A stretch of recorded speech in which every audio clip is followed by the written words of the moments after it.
La la la la la la la la la la la la la.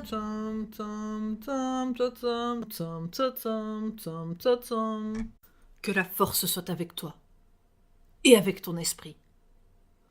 Le petit monde des stars en prend pour son grade ces derniers temps, particulièrement avec la mort de Carrie Fisher, la très belle et très féministe princesse Leia, qui serait d'après elle-même morte, noyée dans le clair de lune, étranglée par son propre soutien-gorge.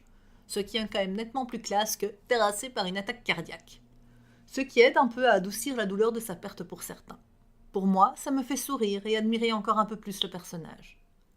Le même jour, c'est Claude Jansac, la femme à l'écran de De Funès qui tire le rideau. La maman de Carrie l'a suivie dans la mort une journée plus tard. Le choc, a dit la presse. Et l'état de santé de certains laisse présager de sombres heures pour le monde du pestacle. Et ceux qui ont encore un cœur et s'émeuvent de la mort de parfaits inconnus, sous le fallacieux prétexte qu'ils étaient célèbres, regarderont les pompes funèbres embarquer le corps de leur voisin sans sourciller parce qu'ils ne le connaissaient pas, ou qu'il faisait trop de bruit de son vivant. D'ailleurs, c'est un vrai chieur, mais que quand même, pauvre gars, mort dans l'indifférence générale. À propos, t'as entendu? Il paraîtrait que Mimi Mati file un mauvais coton. Mais j'ai un scoop, les gars, ça va pas aller en s'améliorant. Si on tient compte du fait que toutes nos icônes vieillissent, que la plupart approchent dangereusement de ce qui est communément appelé troisième âge, voire le dépasse allègrement, et que pour certaines, le malus drugs, sex and rock'n'roll le retire au moins un des ventes d'espérance de vie. Et ouais, encore un effet formidable des Illuminati, ou de la mondialisation et d'Internet, transmettant l'info plus vite que le bon vieux pigeon voyageur, et bien plus sûrement surtout, avec le retour de la grippe aviaire. 2016, une hécatombe?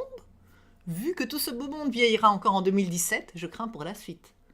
D'ailleurs, si la mort pouvait être un peu plus sélective sur le niveau de qualité, ce serait bien. Après tout, je ne vise personne, mais bon, voilà, il y a une belle brochette d'hommes politiques ou d'ordures dans lesquels il pourrait piocher. Quoi? Il? Mais bien sûr, il. La mort est un homme, tu ne le savais pas? D'ailleurs, il a une fille et une petite fille plutôt badass avec un tisonnier. Et il parle d'une voix pas franchement sexy, tout en majuscule. Par contre, il a une belle paire d'orbites d'un bleu intense. Et c'est pas moi qui le dis, mais Terry Pratchett. Pendant ce temps, les États-Unis font les gros yeux à la Russie et commencent à sanctionner Moscou en renvoyant une petite quarantaine de personnes chez oncle Poutine pour espionnage. Oncle qui n'est pas franchement ravi et qui promet des ripostes à la hauteur du préjudice subi. Sachant que les deux pays jouent actuellement à qui pisse le plus loin avec la plus grosse bite, espérons qu'ils se souviendront aussi que qui pisse contre le vent se rince les dents, avant de malencontreusement se prendre un court-jus avec leur gros suppositoire atomique, vu qu'apparemment ils vont passer de « roule les mécaniques à coups de testostérone » à « mon doigt contre ton bouton ».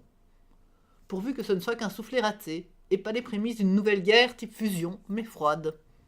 Voilà, la semaine prochaine, si tu es sage, je te parlerai du passage à l'an 9, ce qui est bizarre vu qu'on sera en 17, de si le champagne était bon, et des 61 secondes de la dernière minute de 2016. En attendant, à l'année prochaine, et paix, amour et poils de tête soyeux sur toi.